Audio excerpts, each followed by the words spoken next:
They put the hood over Charles Williams' head, just past the iron gates, black burlap thick as burial shroud. He couldn't see, but Charles could hear. Guard boots echoing off stone walls 30 feet high, the groan of heavy metal doors opening, and worse, closing behind him.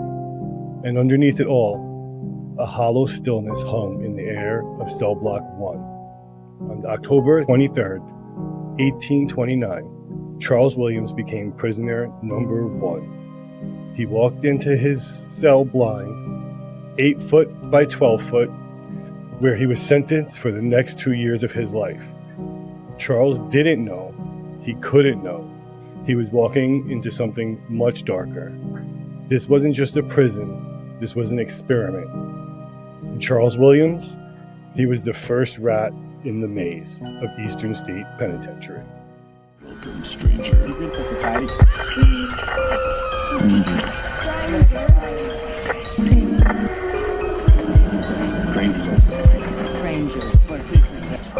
Society.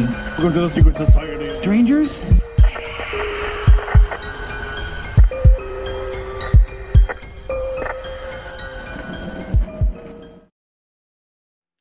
I'm Lee. That's Josh. That's Jen. This is the Secret Society of Strangers. We're back to cover someplace that we are now intimately familiar with. That's right. Yeah. We have been there, done that. Not the time, but we were there. Yeah. Yeah, no, we Let's be we just visited the place. not in jail. No, but we did walk the halls of Eastern State Penitentiary during the day and during the night, which was a lot of fun. Yeah, shout outs to Eastern State. Like, Yeah, that was a pretty good haunted house. They put on a it good was. thing. But I didn't pee myself, so I don't know how good it really was. Yeah. You got scared at one point pretty good. Oh, there were many times. Oh, there were a few times. It was really cool. You wanna talk Your about fourth- choked. Yes, I did choke Josh at least. I don't know if I choked Lee or not, but Well, my sweatshirt was loose enough. I was they gonna say you were grabbing his hood. they were warned profusely. There is no excuse or reason to be, surprised by this. Oh, that's totally fine. But I like it now because now I'm like 1 for 3. Yeah, I got 1 win, 2 losses on the peeing my pants in haunted houses. Okay. There we go. See? So bad. On the come up. Yeah. But on a real serious note, like that place, they did a really good job. It was really cool. They have you like opt in or out of like being able to be touched and like be more part of everything. So if you wear like a glow necklace, they'll grab you and like bring you into the thing. So I just put one on and talked to everybody because why not? I love how you and I instantly ran for the glow necklaces. Well, because I mean, like, why not? Like, it's all like actors and stuff. Like, But what if it wasn't? That would be like the perfect place for a serial killer. either Oh, it would. a serial killer, yeah. I'll be throwing I don't ideas think out there. the glow necklace is going to protect you not having it from a serial killer. All you had to do was tell him no ghost no or no monster no or some shit Oh like yes, that. there's no monster, no. Or take your necklace off. But Jin didn't have a necklace, so But I she had to you say the silly two phrase. drawing attention to us Yeah. But then we both like disappeared. many times. Yes. Times. Yes. No, it was cool. But obviously was that means that like you guys were here, so people can deduce that our SSOS excursion happened. We went to Gettysburg as well, which was really cool. We have a lot of stuff. We have to really figure out how to package that. Like, Yeah. So present much it. to go over. I have a lot of audio to go through and a lot of video to go through, and it's all kind of just me walking around with a camera, or Adrian walking around with a camera. But that was a lot of fun. We had a lot of fun. Thank you to Stephanie, the host of the Gettysburg. Oh, she is the David David best. Stewart House, yeah. That was Mhm. really cool. Highly Yeah, recommend. super great. Her and her cats. Yeah. Yes. Anytime I can stay at a place that's got animals, it's a thumbs up. Choice. Same. Hmm. All right. Well, now that all the nice pleasantries are out of the way, do you want to get into some grim, dark history? Yes. Yeah. Oh, yes. Yes. All right. So we're going back to 1787. Philadelphia. You guys know the streets.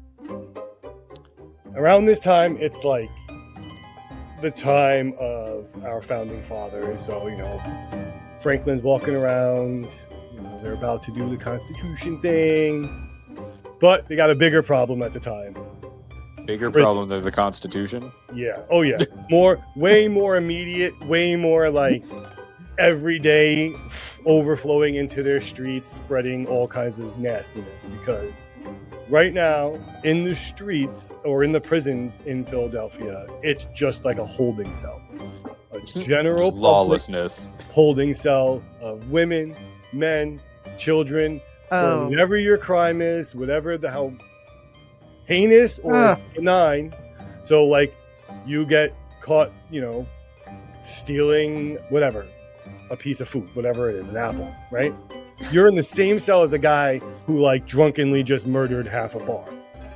Yeah, because that's totally the same crime back in the 1700s. Oh yeah. Yeah. I don't like that. No heat, no air conditioning, obviously. No, summers are hot, winters are cold, no plumbing. So all that, nastiness is happening right there in the cell. So this is there. This is presented as the problem. So that's a perfect example of like the Walnut Street jail in Philadelphia. It's just chaos. And on top of that, most of the guards at the time are corrupt. So they're like selling prisoners alcohol. On top of like now being locked up, like half these guys are getting wasted and the guards are making money, walking away like 20 galleons of fucking money because they sold booze to these guys. So needless to say, violence, death, sickness, corruption. It's like 2025. I was gonna say that's today. They haven't perfected. I don't even need to go to Vegas for it. No one's saying they perfected it. They made it a little bit better. So actually, at this time at Benjamin Franklin's house, there's a meeting of a bunch of, important minds. And there's this guy, Benjamin Rush. He's a doctor of the time.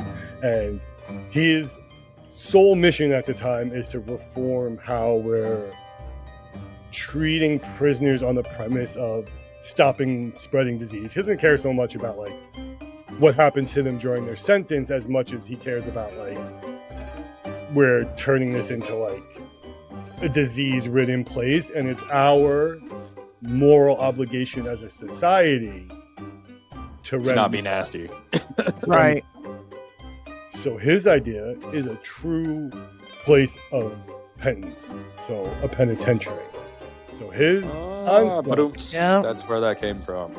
So his whole concept, their whole philosophy, this whole meeting, what they're getting all upped about is about actually having repentance and somewhat reforming said criminal. Will it work? I don't know. The way they're going to think about doing it right now is 100% isolation. Because that's going to help. Yeah. So the philosophy is leave a man with his thoughts and, to think about his crimes and his wrongdoings, and the only influence this person will have is a Bible and mediocre, mundane work, solitary work. Again, like we know now, obviously. That's not how you do that. It's not probably the best thing, but at the time you could see how like going from these lawless holding cells to like this neat reform form of punishment is appealing. Like you're kind of, you're separating everybody, you're putting them in boxes, and you're saying, it's on you now, basically, get better. Yeah. The ultimate do better. Yeah. Just like one extreme to the other. Pretty much. Exactly, yeah, 100%. It's had like that one sliver of like light coming through.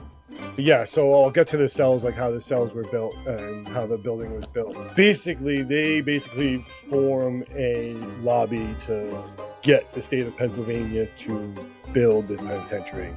It takes them years and years to get this. Yeah, it's a massive Most of those place. people aren't even like really around or alive or involved with it when it gets done. Just the signing of being able to get to be built. So in 1821, so yeah, we're like, 30 years past now, they agree to try this idea. And this is basically the beginning of what they call the Pennsylvania system. And like I said, it's built upon isolation and true form. But now they're running into their problem is they have this money and they have the land, but they need someone to build this and design this structure because they don't really have an idea on what this looks like yet. They just know that they have a concept, isolation, repentance, and reform and release. No idea how it's going to be implemented. That's crazy though. They just had like genuinely just had the idea, but nobody at the time could like envision what it would be.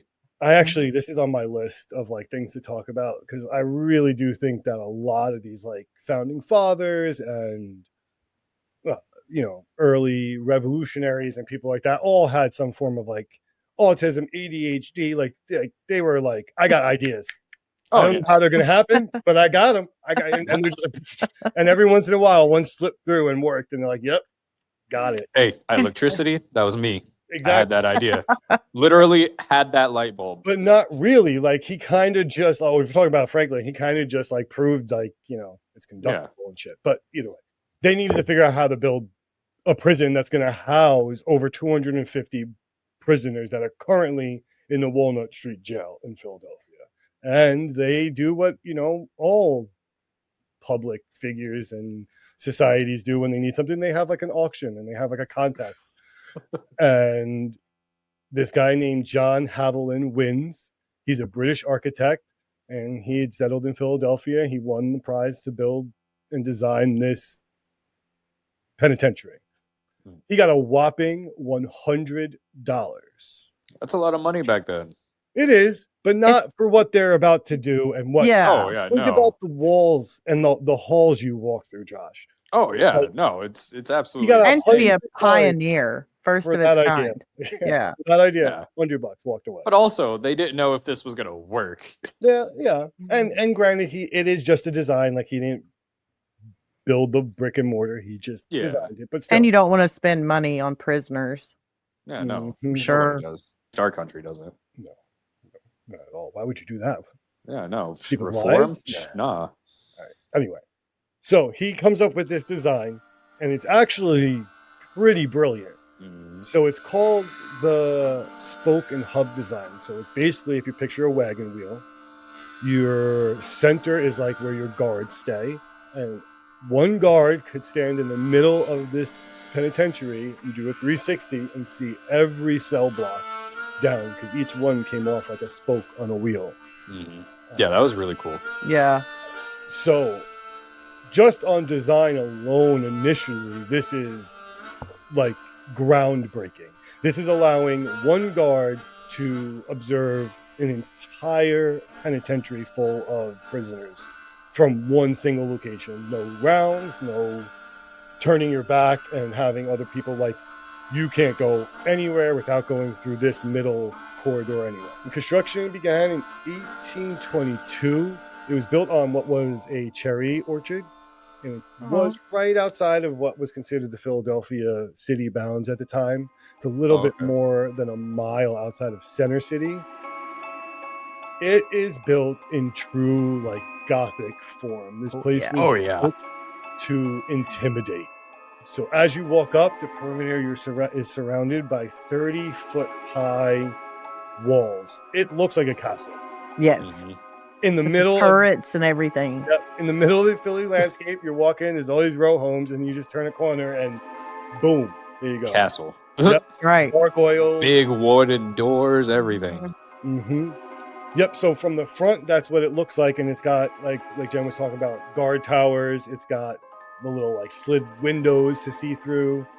Battlements, right? That was called battlements. Yeah. It looks like people could like shoot arrows at you from them, but that's not true. Because they're fake. Yep. On the other side, it is sheer wall.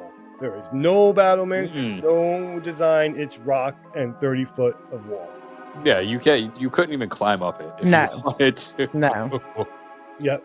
So once you get inside, it's built completely like a church. It's got 30-foot vaulted ceilings with skylights throughout every cell block.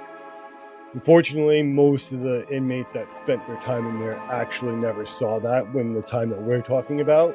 It was there, they just had no way to see it because when the original jail was built, the only way into the inmate cell was through the outside. So they would walk outside, hooded, mind you. So these men were hooded before they walked even into the jail. No idea what this jail looks like. Then they're put through like a, what would you guys say? It's like 4-foot door. Oh, for Yeah. sure. Of their cell, in the back of their courtyard of their cell, right? Yeah. So then they're in another little box. It's about the same size as their cell, so 8 by 12. And then they can go into their cell from there through another tiny little door. That's it. Because on the other side, at the time, all that's there is a feeding hole. Yeah. It's like a little wooden sliding thing. Which is absolutely bonkers. Yes. This design does get stopped before construction is even done.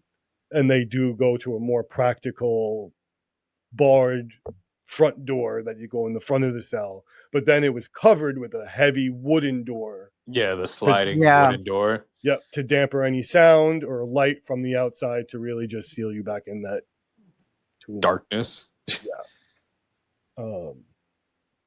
Inside, once you were inside the cell, like we said, 8 by 12, so moderately big. Like it's not the worst thing when you're by yourself to be in a cell that big, right? It could be worse. Problem is, the only source of air or fresh light you have is a little slither in the ceiling that every cell has. Yes, so and tiny. It's angled, so it's angled also, so like you're not getting straight light because it's not like water's gonna fall straight through. It's kind of meant to try to stop water, but it's tiny and it's called the Eye of God, and that is it. Because he's always watching. Yep, because even when you go out in your cell into your little courtyard, at the time these inmates are hooded, so they are outside for an hour each day, but that is under shroud. Yeah, and they have no idea where the fuck they are. Yeah. Oh, I missed that. That even when they originally, they were hooded even then. That's eye holes eventually, I think, were cut in the hood. Well, thank heavens, because otherwise, why even go outside? Even still, yep. Why wear the hood at all? I mean, I understand their thought about like, okay, if they get them in here, they're gonna have like no way of figuring out how to escape, or that kind of thing. I'm talking about like when they cut the eye holes. It was like, just get away with the hood then. Well, the thing is that it's like thick burlap, so it's kind of off the head anyway. It's not like it's tight fitting, so the eye holes, like you're just getting like glimpses of like rock wall, like you're really not, and then you can't make out. They're also really trying to shield any guards from really seeing the inmates, or vice versa, because the whole idea is that these people are supposed to go in and have this epiphany, repent, that's right, and be able to be assimilated back into society without being judged. So anonymity is really like above all initially. Yeah, I suppose. Yeah. Okay. Like guards are wearing like socks over their boots, so you can't even hear them walk around, and they could really only see the inmates through like these little peepholes. Yeah, God. Jeez, it's hard on everybody. This is just crazy. it's a very demanding system. So that's something that starts to show its cracks after a while, is that like, yes, this is in theory controlling the masses and keeping chaos down and all those things, but is it actually working is really what we're going to end up questioning. But back to the initial design of this place, because besides those like kind of terrifying features, it has some revolutionary aspects that were really kind of crazy for the time.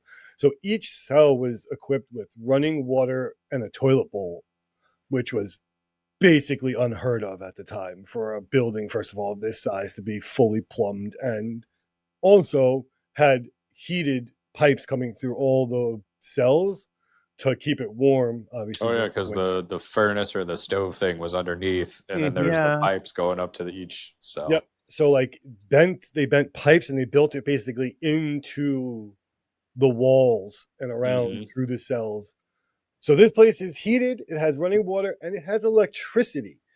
So this is more than the White House has at the time. Oh yeah, Which because the White House is pretty much just a crazy. mud hut right now. Yep. So President Andrew Jackson, right now, while these inmates are using flushing toilets, is still using a chamber pot. Yep. Like, think about that. President, chamber pot, inmate, flush. Toilet. Gone. So you gotta think like before the like social anxiety totally just kicks your butt. At first, you're probably like, "This is better than my house," and all of that. Yeah. Like, and, this That's how I felt actually- when I laid on the little bed. I was like, "Yo, this actually isn't Yeah, so Josh bad." was like, yeah. Josh clearly has back problems or something. no, I'm good. Those beds are. Yeah, no. And then, like I said, only contact they're having is with that guard that can pass work materials and food in and out of there. That's it. Construction continued for years. This started to become kind of like a spectacle, and like people around the world started hearing about this Pennsylvania system. French military officers came. Lafayette was there. There was a lot of people there. We're going to some more of the other people that were there. But in October 23rd, 1829, the prison opened. When it first opened, it only had its first 2 cell blocks opened. So still under construction, but open. Construction finally finished in 1836 for a final cost of a whopping $780,000 in Damn, their that's like money. That was a lot of money. bajillion money. That's That's like $1 trillion to them.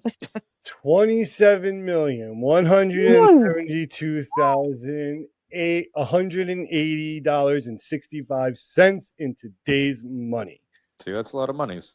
The most expensive public building built to that date besides the U.S. Capitol. So they paid a lot of money for this experiment. They had high hopes for these folks. Oh. Yep. So by the time it was finished, obviously, world-renowned, famous. Charles Dickinson even said that when he came to America, the first things they wanted to see were Niagara Falls and Eastern State Penitentiary. That's such an odd fucking itinerary. 6'7". Uh, See, I'm amongst old people. No one knows what I'm talking about. Are you talking about that where Yeah, the I basketball know- dude? He's like, I "Oh, I know play what like I'm 6'7", but I'm only 6'2". No, it's like, yeah, and then all the I kids have no turned it idea. into, it's from a rap song now, and they go 6'7", 6'7". Good Either for way. them. Good for them. Either. mhm. During the 19th century, more than 10,000 tourists visited this place. I don't understand the appeal. I mean, there's no of TV. jail. Yeah, and like this A was really also like something Expensive new that's building. yeah, this has I get never it. happened before. Like, we don't see the flushing toilets, really. Yeah, Pretty I would much. imagine that's also like just like the idea of like walking past this marvel of like a Gothic building back then. Like, Mhm.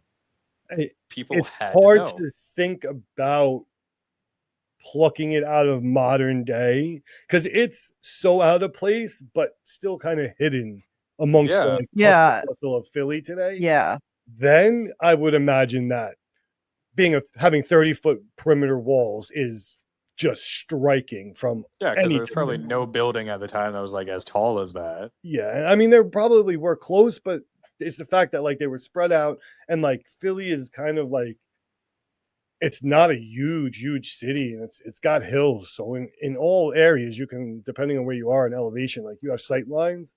So I would imagine like, yeah, from like Laurel Hill Cemetery, you can see that place just looming. Yeah. It's pretty impressive. So impressive that it became like a standard for building prisons. Over 300 prisons worldwide were built copying this radial design. So this wheel Oh Wow. design. damn. So like it was like, yo, Yeah. It we was gotta the keep way doing this. Oh, yep. So Japan alone built 34. Damn. They were in South America, Europe, Russia, China. So like everyone was like, hey, the Pennsylvania system is the way to go. Except the ones that weren't. So the ones that weren't were using something called the Auburn system. So that's like what Sing Sing was using in those prisons. And it was like a work punishment type jail. Oh, like a work internment camp, pretty Yep, much. yep. So prisoners would work together, so there was more community, but punishments were harsh and guards were physical on a regular basis, which was not something that happened regularly in Eastern State. The whole idea was there shouldn't be a reason to punish you. You're sitting alone. What are you doing? Yeah, at Eastern State, there was that one photo that I passed by, and they like had a Christmas in the middle of a Yes. cell block. So that's later on, and Yeah, much it's way later. yeah. But like, yeah. And that's again, but that's after the system collapses and crumbles and everything. So so no like physical punishment in this system right now. But we'll go back to Charles, our first inmate. So he's in this jail.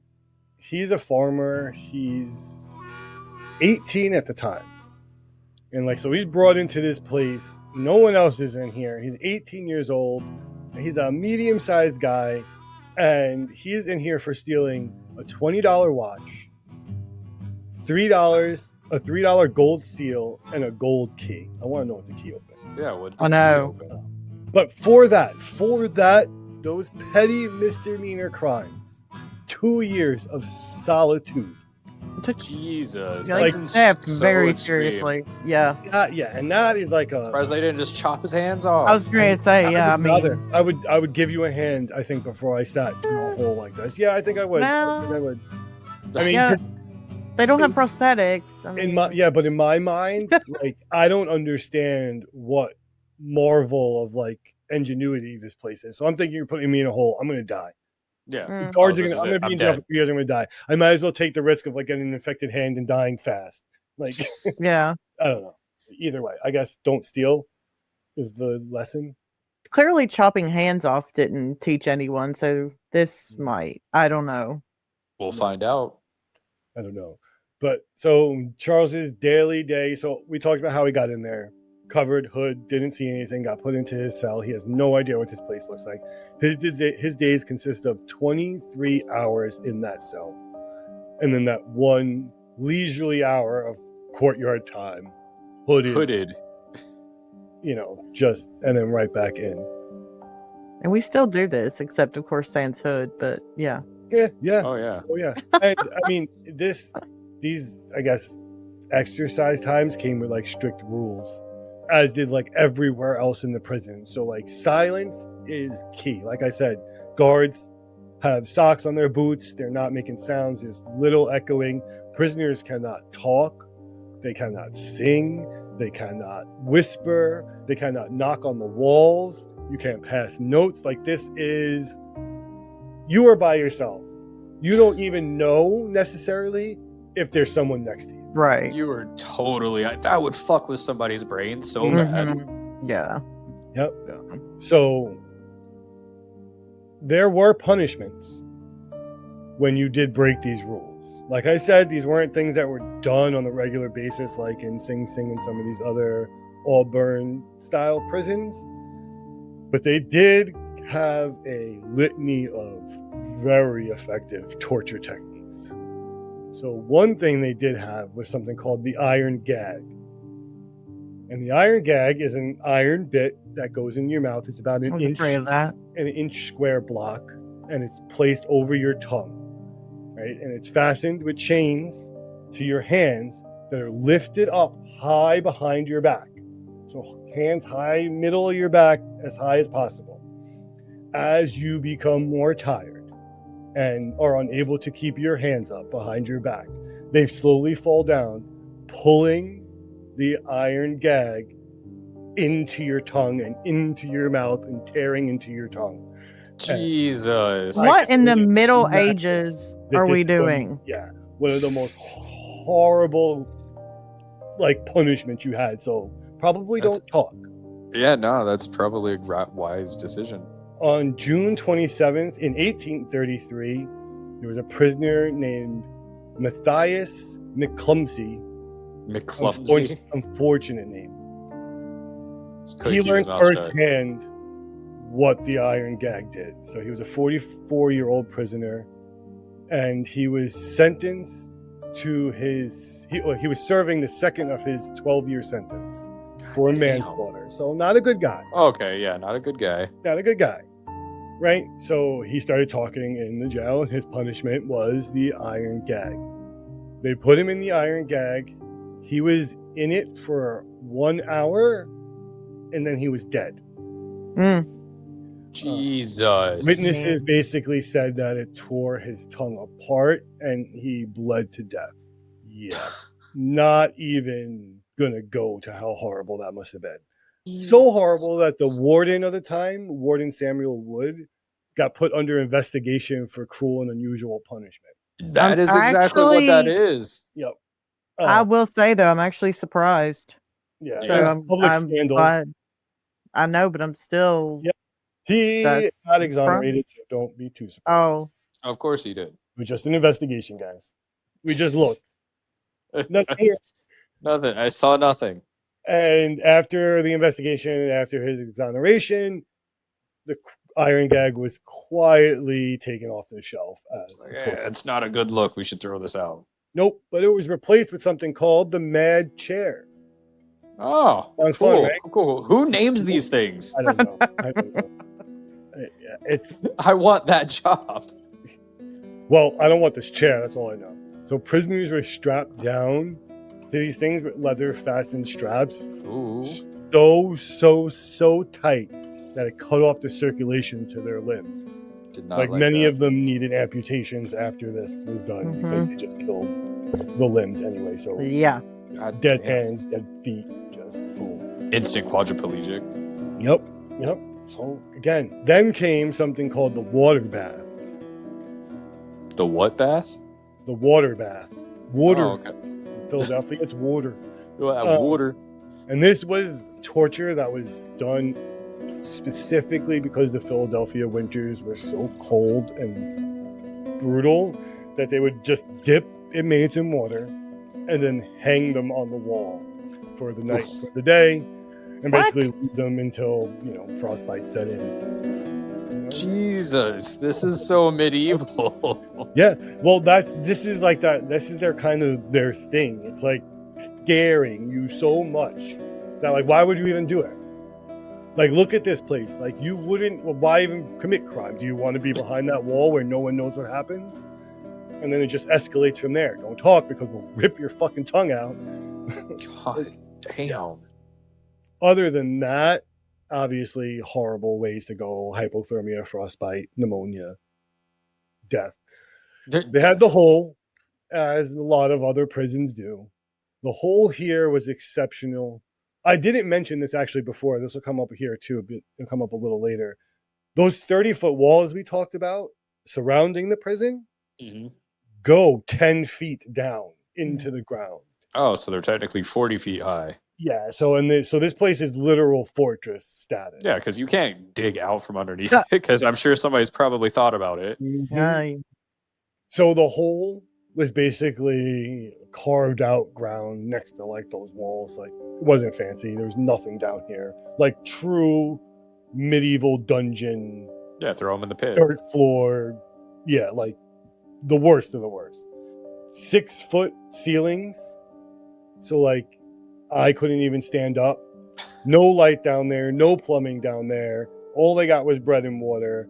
And from reports from prisoners that survived the hole, said that your only company are rats the size of cats and cockroaches. No. And they would keep people down there for days to weeks to months. I mean, I feel like you wouldn't even know, like, if you were in your regular cell, like, you wouldn't even know what time was anyway. So, like, fuck knowing what century you're in the hole. Learn a little bit on, like, whatever, like, rhythm you can catch just in your regular cell from seeing light. But that's about it. Yeah, you don't know. That's like, rare. Yeah. Hours and time. Like, but in the hole, nothing. You could be there for 10 weeks and it would feel like however many millions of hours you sat there. Yeah. It's nothing. Nope. So Charles Dickinson does go visit this place. And he decides that the Pennsylvania system is so horrific and so disgusting that it should not be a thing anymore. Tear it down. He wrote, I am persuaded that those who design this system do not know what they are doing. I hold this slow and daily tampering with the mysteries of the brain to be immeasurably worse than any torture of the body. Yeah, because we Smart already man. saw that Yeah. it Yep. wasn't So, good for your brains. Yeah, you're watching the slow cracking of minds. Yeah, it's making people insane. It's not helping them. Yep. So, as you can see, the Pennsylvania system is slowly failing. It is not having the turnarounds that it promised. It seems to be requiring more work than it is designed to by having prisoners need more care than they should because they are now literally going mad. They're going catatonic. They are screaming to themselves. They are attacking themselves. They are Losing attacking limbs. Like anybody that comes near them. Yeah. So this is Well, now. I mean, they're all yeah, these you're gonna people become violent. feral. Like, Mhm.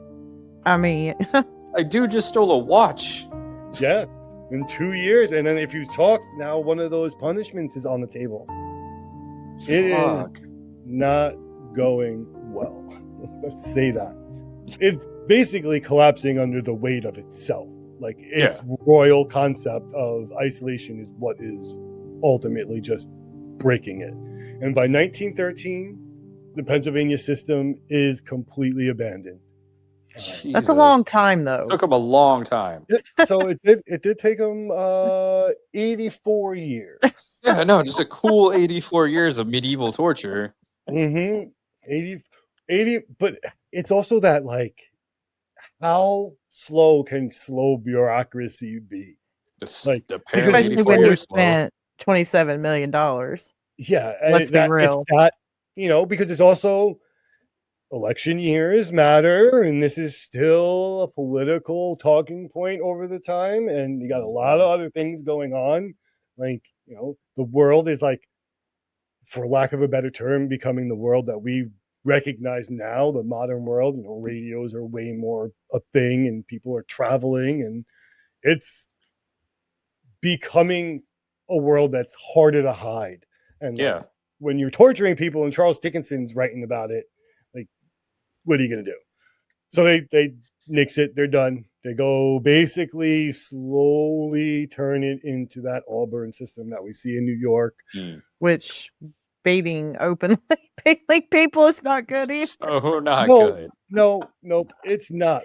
But we do find that communal aspect is way more apt to turn someone around than Right. Yeah, isolating. than the alternative, right. Yep. Right. So by 1924, prisoners started eating together in a communal diner. They started working together and living together. The experiment that we know as Eastern State had completely failed, and we are now just a regular, good old-fashioned humdum prison. But the problem is the numbers. So those individual cells now that were holding one person are holding up to 3 people now. Ooh. Oh. Yeah. That's so small.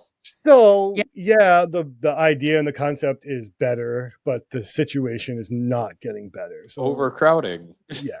And the misery and all that stuff is still all there. The jail never really fully turns itself around to be like a super ethical, positive place. But it does have a lot of history, and it does have a lot of significant people that stayed there and did their time. One being the most famous, Al Capone. Yo, his cell was so decked out. Yeah, why do I feel like there weren't 3 people in that cell? There was not, but there may have been more than him. Let's go into that. So, on May 16th, 1929, Al Capone was arrested in Philadelphia. He was arrested outside of a movie theater with his bodyguard. He was armed, did not pull his weapon, and basically let the police take him. He was booked for carrying that weapon, so concealment of the weapon. He went through this whole process of arrest, arraignment, all this shit in 16 hours and was sentenced to 1 year in Eastern State Penitentiary. What the fuck? His connections basically ensured that Al Capone was obviously the most made of men in jail.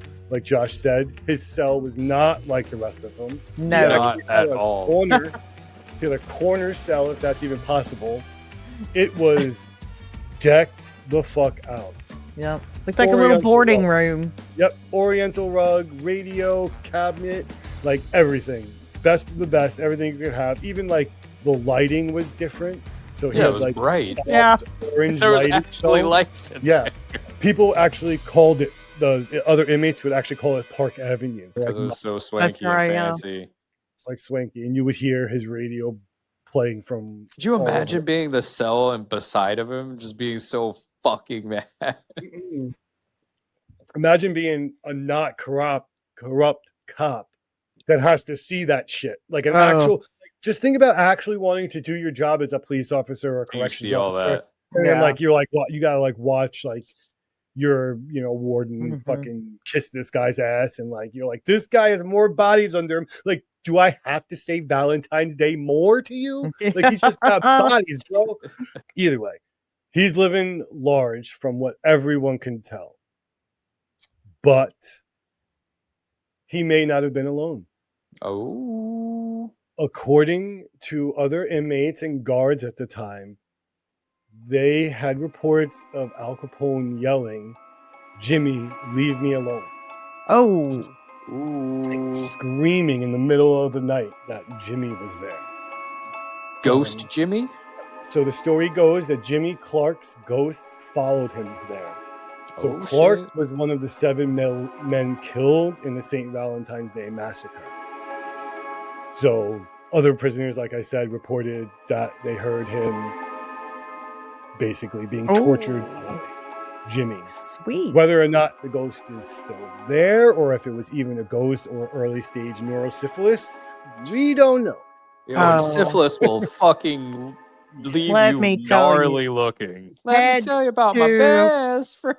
Toe syphilis can affect.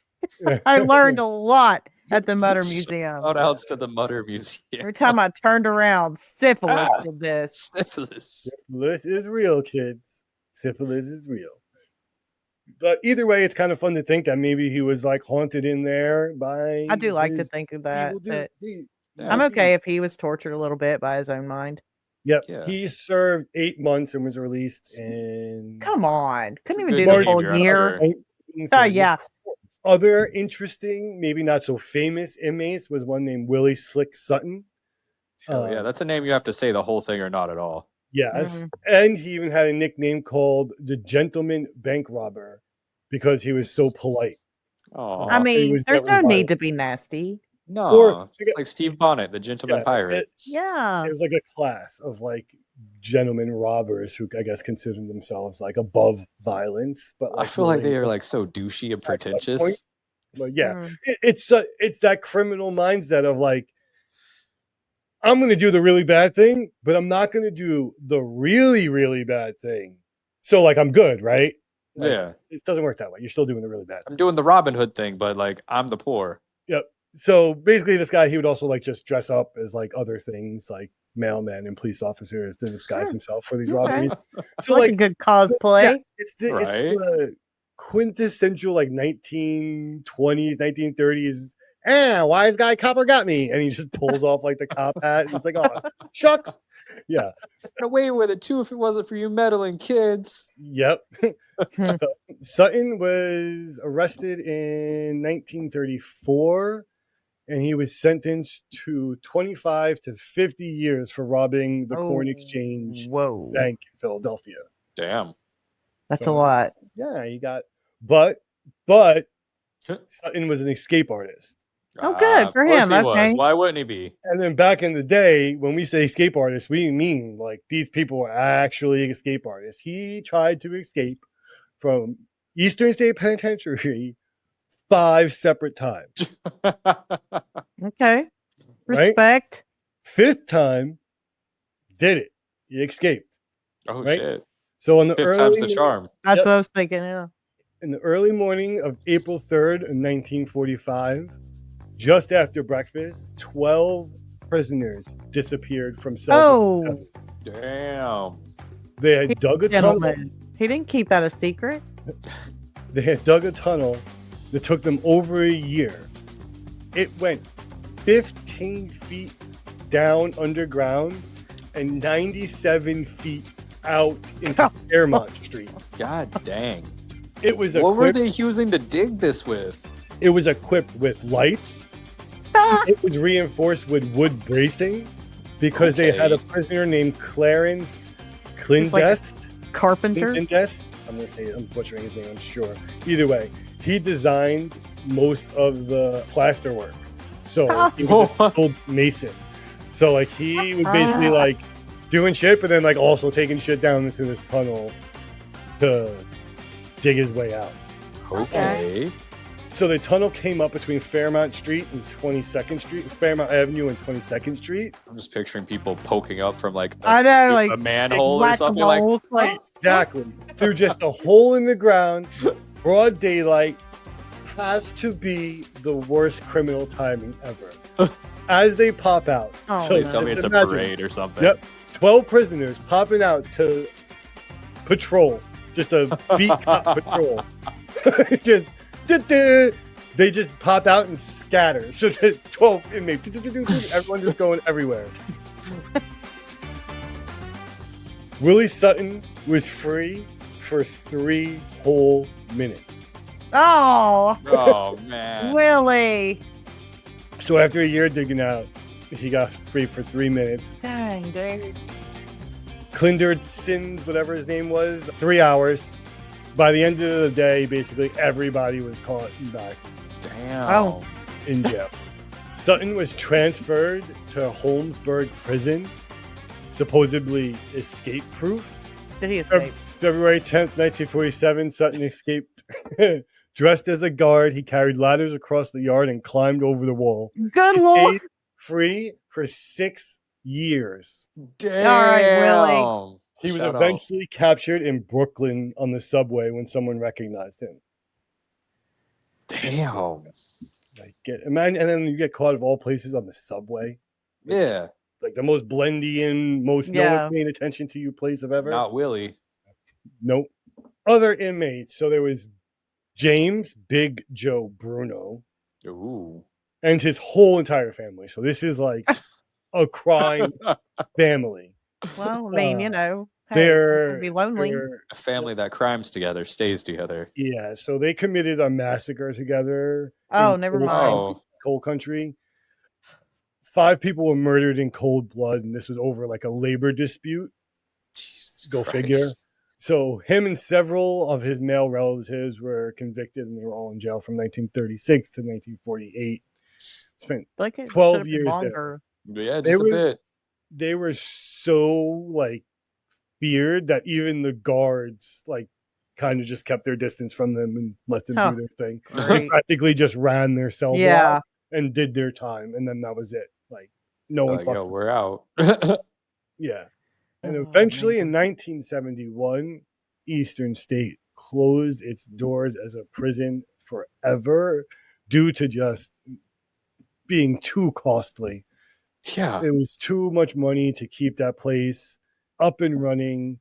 The heating alone they were talking about was just like astronomical and almost like impossible to keep functioning in a worth it kind of basis anyway. Yeah, because it's a castle. It's a fucking castle.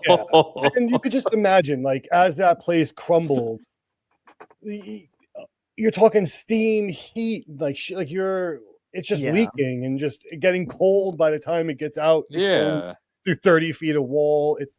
So it's just becoming way too much to keep this place afloat, and they close it. It was in operation for 142 years, and I mean- up to 75,000 inmates passed. Whoa. That's a lot. Yep. Whoa. And with that, we have countless deaths. We have no idea really how many people probably died in those walls. And then for over 20 years after 1971, it sat in the middle of Philadelphia, just busted, broken down, windows. It was collapsing, trees completely growing through all the cell blocks. Oh yeah, there was like a Yeah, bunch I of got like some tree roots and pictures stuff. of that. Yeah. Yep. So in 1980, the city of Philadelphia bought the property with plans to just take it down and, build condos or whatever city planners want to do. But the Eastern State Penitentiary Task Force intervened, and they successfully petitioned the mayor at the time to halt all development and reopen Eastern State as a museum. Yeah. I'm glad they did. Yes, I think a very, very large amount of people are very glad they did, because it is really cool just to have that Mhm. solid piece of history, for good, bad, or other. Like, it is a true part of history. I'll get into some of the other stuff that they do that's really cool there too in a minute. But they kept this place authentic. Their restoration is very, very minimal. They are very adamant about keeping it as true to as it was as possible. Like we said, you can go walk around. There's just trees growing through cell blocks. So Yeah. crazy. You can just see the walls. They've been crumbling for years. There's like 2 feet of just piled up plaster all around the edge of the cells. But all in all, it's a really, really cool experience. Not Definitely. many times you get to just walk through jails in general as a No. law-abiding citizen. Mhm. But this is a true piece of history, and just without all the extra stuff that they do that makes it really cool, just to be able to walk through, it's basically a walking museum. Like, you walk through it just as it is, and it's like really cool just to do that. But it does have some paranormal activity, supposedly. I would be very surprised if it didn't. So they say cell block 12 is like paranormal central. People claim to hear loud laughing and echoing voices and basically crackling laughter through the halls. Cell block 4 is also haunted. Apparently, it's darker haunting in cell block 4 that's more aggressive. There was a locksmith, so there's a locksmith that tells this story of while he was working in cell block 4, he's working on a lock that's 140 years old. Jesus. He finally gets the lock open and is hit with a blast of cold air. And he says it's unnaturally cold. And he said he felt like paralyzed and he couldn't move. Oh. He couldn't scream. And then all of a sudden, faces started appearing in the cell's walls. Oh, nope. Agonized. I don't need any of that. And then he saw a shadowy figure leap across the cell block. Great. Fast, impossibly fast, he says. Great. Johnson still works at Eastern State, and he tells the story willingly. What? But he will not go into cell block 4 alone. I wouldn't Perfectly either. reasonable. Yeah. Cell block 6 also is claimed to see shadowy figures in it. And dozens to hundreds of people a year just, claim they have all kinds of experiences here. I was low-key hoping to have a little experience while we were there. I know, Peeking in like one of the rooms and stuff. My EMF detector was like, nope. Not going off. I don't know what, I feel like it's got to probably, especially like during the Halloween shit, I feel like they probably are, like, this is their vacation time ghost. They're like, oh, this is too much for me. They're like, this is too cliche. Okay, I'm not doing this. Yeah. Holler at me in November. Beneath me. Right? So that's Eastern State for the most part. They do, like we were talking about at the top, they do a Halloween haunted house, which is really fun. Yeah, if you're listening, you're in the area, you should check it out. Definitely it was really check it cool. out. Definitely check it out. Is there anything else really about? Oh, there are a few cool little just like cheeky stories that if you do go there, like they're cool to look into besides like the like spooky ghost. There's a story about a dog that like Oh, yeah. may or may not have been put in jail and has a mugshot and all this stuff. That's And so supposedly funny. Yeah. you That can hear was dog funny. tags. Yeah, I was And, like so mad at first. I was like, what? Then Slander. you were like, no, he was a therapy Maybe. dog. I was like, Who okay. knows? Again, it's up to everybody else. So don't end up in Eastern State Penitentiary. You can't now anyway, but don't do crime and don't end up in jail. Yeah, don't go to any prison because unfortunately they haven't changed much. Yeah, no. You could still be put in solitary confinement 23 hours a day. So. Yeah, and we are still pretty much running the Auburn system. Like, you basically, if you're put in prison, like, you're working, like, you're in chain gangs, and you're making shit that you'll never see the benefit of using for the most part. For 4 cents an hour. You make license plates. You might have a car one day. You need Maybe. a plate. If you My need that little multiple life incentive. sentences. There's a glimmer of Yeah. hope. Don't do it. Yeah. Yeah, no. Crimes So what are did we learn from Eastern There's still dirty guards. There's still gangs running prisons. It's all bad. Yeah. Just Drugs because are there's gonna get in there. electricity, it's bad. gangs running America. I mean, it's gangs everywhere. It's all gangs all the time. So yeah. Well, that, like I said, was it for Eastern State. I don't know how many other prisons we'll cover. I feel like this maybe isn't enough, but You never it might know. be- yeah, you never know. I'm really excited. I haven't even told you guys, but I have episodes. I didn't even realize how many episodes I got planned, and some that I'm really, really excited to go into. Of course you do. Yeah, there's something I talked about. Like, I'm sure people have listened, and like they're like, "Well, you said you were going to do this and never did it," because I've talked about stuff that I just realized I have that I didn't do. So we got a lot of stuff coming up. Yeah. Other than that, like I say, thank you for listening. We appreciate you if you're still here, listening to me blab after probably what is almost an hour of your time. Thank you. Thank so you much. for your time. Exactly. So I got nothing else to say. All right. Stay curious. Stay strange. Bye. Thank you for listening. If you would like to join us as a guest, suggest a topic, or have a story you want us to share, we'd love to hear from you. Email us at ssospodcast@gmail.com. For more behind-the-scenes updates and exclusive insights about SSOS, make sure to follow us on social media. And don't miss out on the fun. Be sure to subscribe to our YouTube channel. Again, thank you for listening to the Secret Society of Strangers podcast. This show is an independent production, researched and crafted by our passionate team. But we couldn't do it without all of you. We truly appreciate your support. Embrace the unknown, for not all secrets are meant to be kept. Farewell, strangers.